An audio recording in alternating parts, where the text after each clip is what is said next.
ሰላም ዜና ነኝ ከስኮላርስ አብ አካዳሚ። በዛሬው ሴሽን የኢንግሊሽ ግራመር ወሳኝ ፓርት የሆነውን ቴንስ አብረን የምናይ ይሆናል። በዚህ አጋጣሚ ሞር ቪዲዮስ እንዲደርሷችሁ የስኮላርስ አብ አካዳሚ ዩቲዩብ ቻናልን ሰብስክራይብ በማድረግ እንዲሁም የደውል ምልክቱን በመጫን ቤተሰብ ሁኑ እንላለን። ቀጥታ ወደ ዛሬው ትምህርት። As I have already mentioned, ዛሬ የምናየው ስለ ቴንስ ይሆናል ማለት ነው። As an outline, we start from the introduction to tense. So በintroduction ስር ቴንስን ምን እናደርጋለን? ዲፋይን እናደርጋለን። as well ደግሞ importance in communication የሚለውን እናያለን። ቴንሶችን እንዴት ነው ኮሚዩኒኬት ስናደርግ የምንጠቀማቸው የሚለውን ምናይ ይሆናል። ቀጥለን ደግሞ types of ቴንስን ምናይ ይሆናል in detail እያንዳንዱን። So ሶስት ዋና ቴንሶች አሉ እንደሚታወቀው the present, the past and future. So የነዚህን ቴንሶች ፎርማቸውን as well መቼ ነው የምንጠቀማቸው የሚለውን in detail የምናይ ይሆናል ማለት ነው። So as a learning outcome ደግሞ ከናንተ ኤክስፔክት ማድረገው ነገር ምንድነው? You have to understand what tense means. ቴንስ ማለት ምን ማለት እንደሆነ በደንብ መረዳት መቻል ይኖርባችኋል። At the end of this session, identify the three main types of tense. So ሶስት ዋና ቴንሶች አሉን ብለናል። እነዚህን ቴንሶች in a sentence ሊሆን ይችላል፣ in a paragraph ሊሆን ይችላል፣ communication ላይ ሊሆን ይችላል። ምን ማድረግ መቻል አለባችሁ? identify ማድረግ መቻል አለባችሁ። ሌላው ደግሞ you have to use the 12 tense correctly in a sentence. So እነዚህ ሶስት main types of tense 12 subdivisions እንዳሏቸው ይታወቃል። ስለዚህ እነዚህን 12 subdivisions በስርዓት ሴንቴንስ ውስጥ መጠቀም መቻል ይኖርባቸዋል ማለት ነው። ስለዚህ ቀጥታ ወደ introduction part እንሂድ። So tense are form taken by a verb to show time of an action or the state of an event. So ቀጥታ ቴንስን ስታስቡ ሪሌት ማድረግ ያለባችሁ ከምን ጋር ነው? ከታይም ጋር ነው ሪሌት ማድረግ ያለባችሁ። ምክንያቱም ቴንስ ቀጥታ ከጊዜ ጋር ስለሚገናኝ። የምን ጊዜ ብለን ስንጠይቅ አንድ አክሽን ወይም ደግሞ አንድ ድርጊት የተደረገበት ወይም ደግሞ አንድ ክስተት የተከሰተበት ስፔሲፊክ ታይም ኦር ሰርቴን ታይምን የሚገልጽልን ምን ይባላል ማለት ነው? ቴንስ ይባላል። ለዚህ ጠቅለል ስናደርገው ያለፈ ነገር ወይም ደግሞ በፊት ላይ ያደረግነውን ድርጊት ወይም በፊት የተከሰተን ነገር በምንድን ነው የምንገልጸው? በፓስት ቴንስ እንገልጻለን።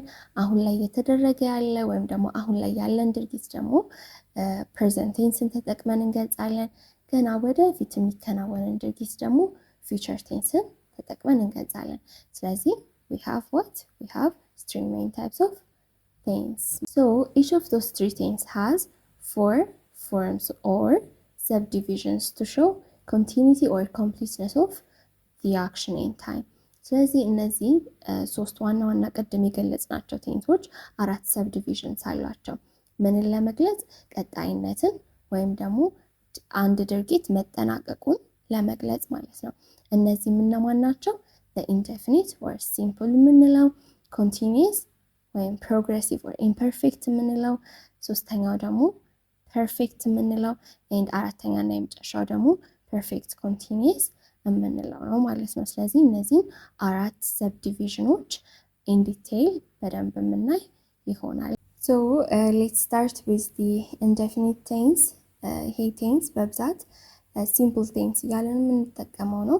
በዚህ ስርም as a subdivision simple present tense, simple past tense and simple future tense አሉ ማለት ነው። So this tense does not indicate whether the action is complete or continuing.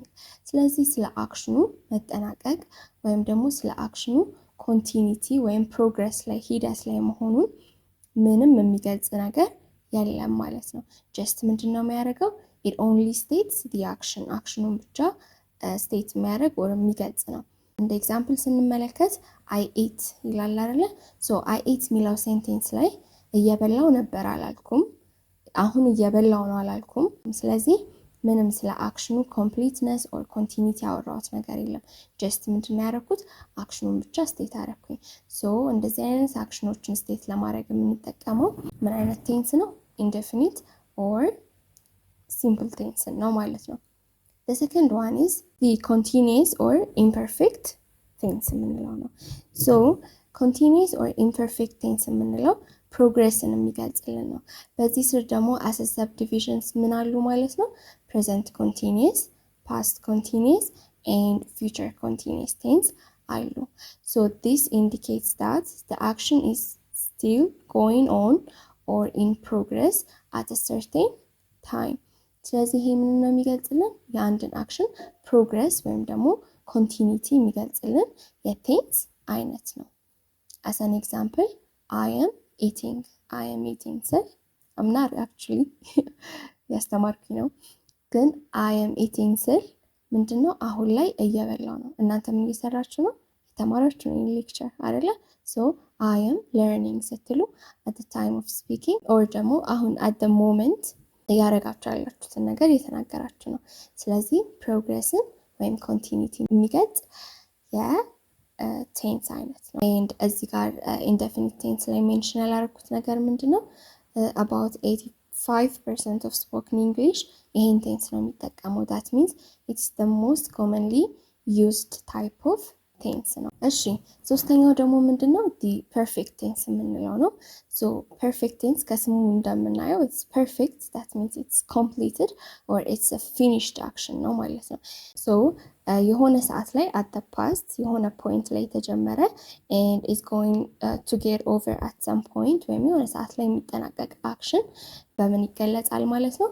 በፐርፌክት ቴንስ ይገለጻል። so it shows an action that's completed or finished before another time or event. so እዚህ ላይ as an example ምንም ማየት እንችላለን። I have eaten.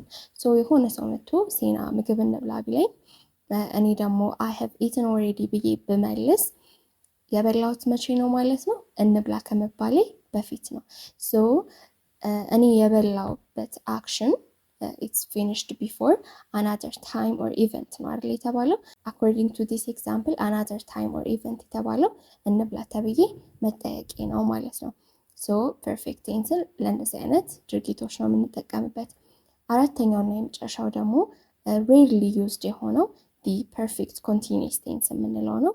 ይህ ቴንስ ኢንዲኬት የሚያደርገው an action that started in the past, continued for some time and still maybe happening ማለት ነው። ስለዚህ ፓስት ላይ ወይም ደግሞ ኃላፊ ጊዜ ላይ የተጀመረ ላይሆን የተወሰነ ጊዜ እያቆየ እንደገና ደግሞ አሁን ላይ እየተከናወነ ያለ ነገር ሊሆን ይችላል ማለት ነው።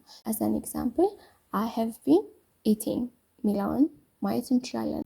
so በአጠቃላይ ስለ ቴንሶች ዲቪዥን ኤንድ ሰብዲቪዥን በዚህ ስላይድ ሰመራይዝ ስናደርግ ሶስት ሜን ዲቪዥኖች እንዳሉን አይተናል። ፕሬዘንት፣ ፓስት ኤንድ ፊውቸር ኤንድ እያንዳንዳቸው አራት ፎርሞች አላቸው which is simple or indefinite, continuous, perfect and perfect continuous። ስለዚህ በአጠቃላይ እያንዳንዳቸው አራት ሲኖራቸው we have 12 types of tense ማለት ነው። ሌላው ደግሞ የቴንሶችን ሰብዲቪዥን በዚህ ሰመራይዝ አድርገን የምንጨርስ ይሆናል ማለት ነው። so for present tense simple present አለ which have the formula of subject plus verb 1 and we would add s if the subject is third person singular ማለት ነው። so s ብቻ ሳይሆን es ies መጨመር እንችላለን depending on the type of verb. and the second one is present continuous tense ይሄኛው ደግሞ subject plus am or is or are plus verb ing ነው ማለት ነው ፎርሙ። the other one is present perfect tense እዚህ ጋር ደግሞ ምንድነው የምናደርገው? ፎርሙላችን subject plus has or have plus verbs 3 ነው ማለት ነው የሚሆነው። for present perfect continuous tense ደግሞ our formula would be subject plus has or have been plus verb ing እናደርጋለን። the other one is past tense እንደዛው indefinite form or simple form አለ subject plus verb 2 ነው ማለት ነው የዚህኛው። ሌላው ደግሞ past continuous አለ past continuous ላይ subject plus was or were plus verb ing ይሆናል። ሌላው ደግሞ past perfect tense ነው past perfect tense ስርም subject plus had plus verbs 3 ይሆናል ማለት ነው። the other one is past perfect continuous ነው። for past perfect continuous subject plus had plus been plus verb ing. the other one is the future tense. future tense እንደዛው simple አለው። for simple future tense subject plus will or shall plus verb 1 ነው ማለት ነው የሚሆነው። the other one is future continuous tense. for future continuous tense ደግሞ subject plus will or shall be plus verb ing የምናደርግ ይሆናል። and for future perfect tense ደግሞ subject plus will or shall have plus verbs 3 የምናደርግ ይሆናል ማለት ነው። and lastly for future perfect continuous tense ደግሞ subject plus will have been plus verb ing የምናደርግ ይሆናል። ይሄኛው just for an introduction ነው። እያንዳንዱን tense in detail የምናይ ይሆናል። so finally right tense clear sense ይባላል እና እኔ በፊት ጥያቄ ስሰራው like more sense የሰጠኝ ነበረ መልስ ማድረገውና most of the time ትክክል ነው። ነገር ግን እናንተ ደግሞ more sense የሰጣችሁን ብቻም ሳይሆን ቴንሱን በደንብ አውቃችሁት ጭምር እንደምትሰሩት እርግጠኛ ነኝ። በኔክስት ቪዲዮ እስክንገናኝ ሰላም ቆዩ።